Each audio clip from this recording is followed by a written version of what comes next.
Very well. We've prepared this conversation in English, so I hope everybody is having their gear to be able to follow if he or she doesn't speak the language. And this is indeed my privilege to talk to one of the best looking, also bald, but I wanted to find the word actually, a man who in practice have been in charge of things that we talk so much and probably too much for the past couple of years, maybe decade, both here in Hungary, but also in the United States. And since we do have only 20 minutes for the discussion, let's jump in. And we have had a little discussion and decided that we are going to talk about two focal issues this time.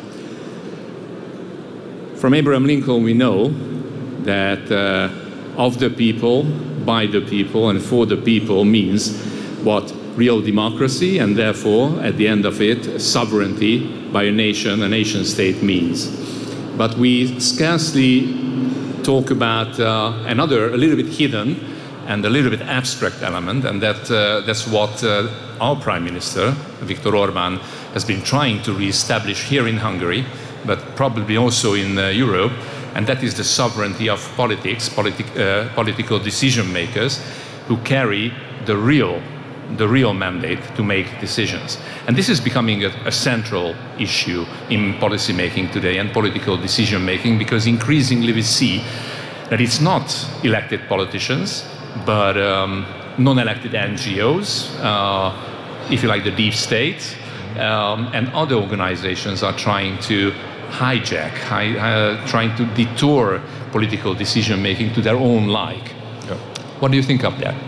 Well, it's a good point, and I think, you know, for American politics, I'm always reminding my fellow citizens that, you know, the people are sovereign first, and the people created the states, and the states created the federal government, and we can't forget that is the whole organizational structure of the United States, and so the people are the deciders, and their representatives at the state and federal level, and even at the local level, should represent the people's will and what people want. Now, that obviously ends up with some very interesting outcomes in the various regions in the United States. You know, my home state of Iowa, very Republican, very red state, and I would argue the people are prospering. You know, low taxes, low regulations, a lot of reforms to state government that reduce the number of state workers, you know, and at the same time creates an environment for business development and success. And so you're seeing a lot of flourishing in places like Iowa, Texas, Florida. And at the same time, the people, for example, California, where 10% of the United States lives, I guess because of the weather, certainly not from the politics, ends up suffering under just terrible public policies that have really harmed the people. And they're, you know, overly taxed, overly regulated. And if it wasn't for their great weather, I can't imagine anybody would want to live there. So it's just, you know, the people, and I think it goes back to the Bible. You know, the Bible pretty much says you get the government you deserve. And I think to some extent, that's what you're seeing, you know, kind of play out and currently be the battleground in the United States. Very well. It means that your country is having basically a constant election campaign by the 2 years elections on basically all levels of your government, which we believe, and what we see from here from Hungary, is a good thing for democracy. And we maintain that this is one way of, or should be one way of, regaining sovereignty on our behalf. This year in Hungary, we are going to have 2 elections. We just had a discussion actually with one of the Flemish partners here that they are going to have a super year, 4 elections on all levels of the administration. Do you believe that sovereignty on the local municipal level and sovereignty on the nation state level has something to do with each other?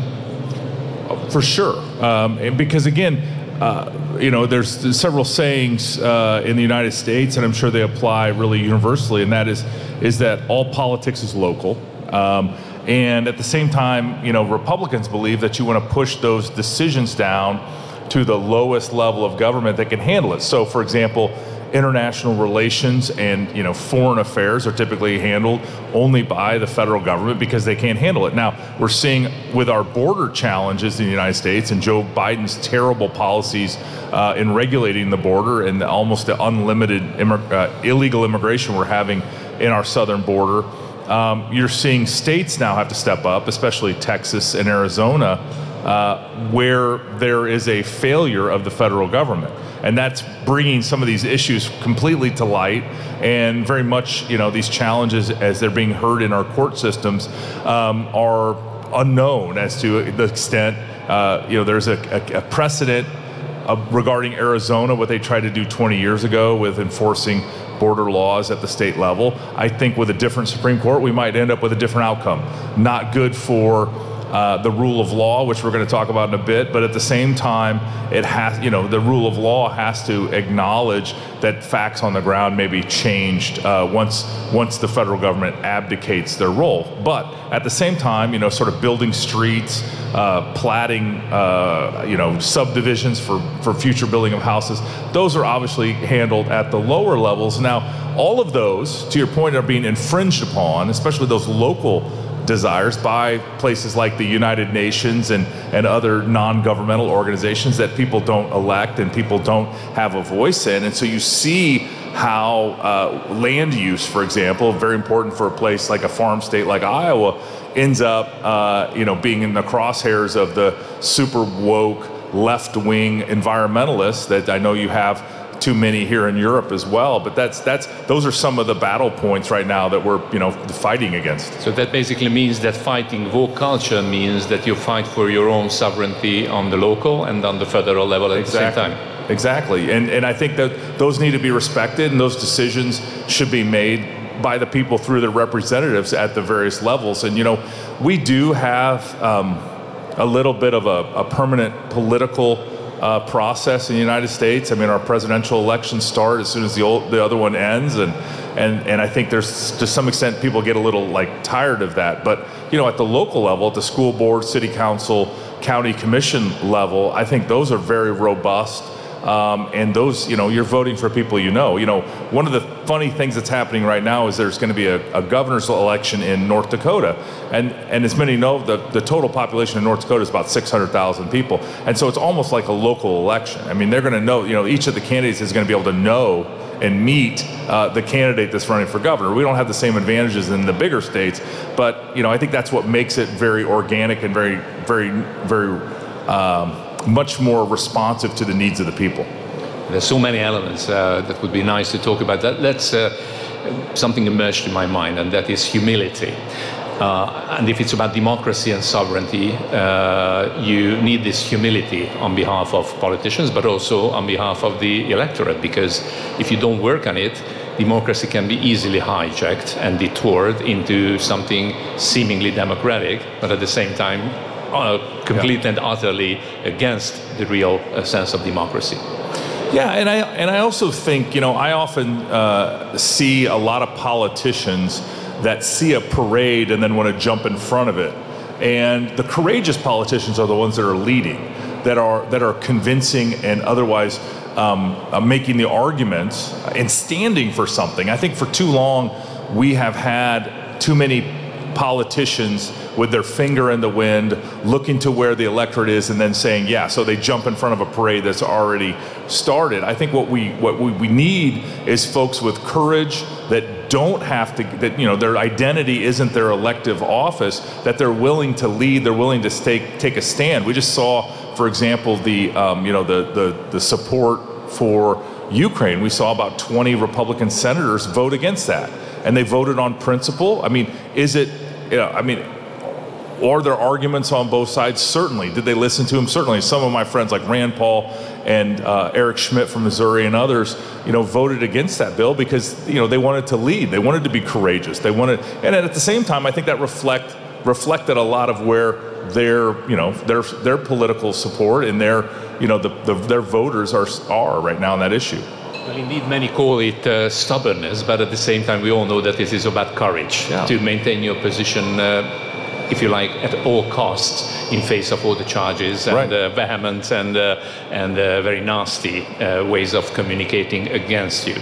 But let's talk about the other element actually we wanted to bring in here, because in our perception here in Hungary, sovereignty at the same time also is giving you the basic principles, but at the same time also the tools to exercise the rule of law. Could you give us a very simple explanation of the rule of law? I'll try. So the rule of law means that you have written laws that say what they mean and mean what they say. They're passed through a process that is, again, through representatives of the people. They reflect, the biggest challenges, and they try to address those challenges. And the rule of law means that you stand for that. You don't stand for, individuals and the like. But what was the one thing I learned in law school, I guess, if I'm reflecting back on almost 30 years of being in law, and that is that there are arguments on both sides, and ultimately there is somebody, usually with a black robe, that gets to decide what the law is and what the law says. And the left has hijacked that by inculcating activist judges, really at all levels, and we saw this, even at the highest levels of the Supreme Court, that they say what, not what the law says and means. They don't call balls and strikes. They interpret the law to take it to their activist end. And I look at the Dobbs decision, the whole abortion decision, 50 years of Roe v. Wade, and Dobbs essentially came out and said that this was ruled incorrectly because that's not what the Constitution says. And there's a lot of hue and cry. A lot of people, sort of pulled their hair out. I wasn't one of them because I didn't have any hair to pull out. But you had a lot of people that just didn't understand that really that was about the rule of law. That was about not what you want to happen. It's about the hard process of, if the Constitution doesn't say that, then you need to change the Constitution. You don't do it through activist judges that you can get 5 votes on the U.S. Supreme Court and therefore change the law to the way you want it. And a lot on the left don't want that. They want judges to make laws. But the rule of law insists that actually the representative within the executive branch and the legislative branch are the ones that make the laws, and then all the courts do is call balls and strikes. It's unfortunately very much it limits conservatives from implementing their worldviews, but at the same time it's a discipline that's necessary. Otherwise you end up with a complete system that only depends on who wins elections and what they want to do with the government. For those who have a little bit shorter memory, we've been through this debate for the past 14 years, back in 2010, 11, 12, when in possession of a constitutional majority, we had the ability, actually, that by 2/3 majority in the Hungarian parliament have made a new constitution, a new fundamental law and the joining legal system. But one major point here is that rule of law doesn't have color. It doesn't have an ideological inclination. The rule of law is about everyday life, which is in all aspects is driven and governed by those existing laws, regulations, which are on paper, that has been accepted by the representatives of the people, and that is by the sovereign body, the representatives of Hungarians and the Americans. Why do you think it has become a primary political weapon in Europe for sure? Take a look at the European Parliament and the leftist parties, but also it is becoming a primary weapon in the United States. Yeah, because the left is unrelenting in their desire for power and control, and fundamentally altering the relationship between the individual and the state.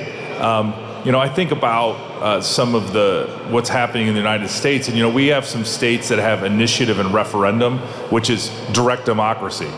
Something is put on the ballot, and then ultimately it's either passed or not passed by the people. You're seeing that play out in some of the states that have that, and it leads to really, I would say, unintended consequences in the places where that is applied. And mostly because they're either poorly written or written to confuse people, and then they qualify for a ballot, and the people that don't understand it vote one way or another, depending on how it's marketed. And that's, I think, one of the biggest challenges. We can talk about the sovereignty of the individual. We can talk about how important the family and the individual voter is to a functioning republic, like in the United States. But unless that individual exercises not only their intellectual capacity, but their involvement in the system, the whole thing fails, because you end up then with one of the things that I'm most adamant against, and that's career politicians. You end up with a political class that has done nothing but win elections and has no life experience. You know, our founding fathers in the United States, and I'm sure it's not much different here in Hungary, where they hoped that it would be people that were in the real economy, were farmers, lawyers, all sorts of trades. They were inconvenienced to serve and then went back and lived under the laws that they had passed. I'm not sure we're at that point right now, but hopefully we can get back to it. That would be my last question, because we are approaching the end of our 20 minutes. How is it possible to bring back the original common sense, down-to-earth and practical sense of rule of law in our everyday life and in the minds of people?